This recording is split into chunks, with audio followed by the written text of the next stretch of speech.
பாலும் பழத்தை பார்ப்பதற்கு என்னை அழைத்து கொண்டு போனார்.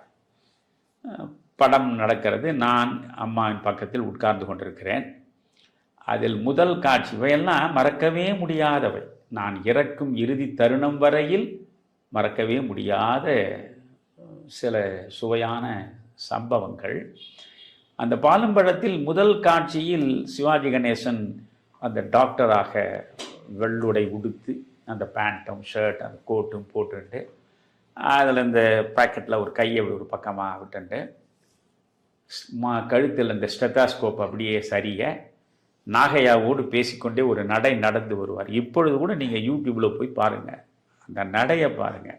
அப்படி ஒரு கம்பீரமாக நடந்து கொண்டு வருவார். உடனே எங்கள் அம்மா என்னை பார்த்து, டேய் இதை பார், இதே மாதிரி நீ ஒரு நாள் இந்த ஸ்டெத்தஸ்கோப்பை உன் தோளில் போட்டுக்கின்னு ஒரு டாக்டராக நீ வரணும். இதுதான் என் ஒரே கனவுடா.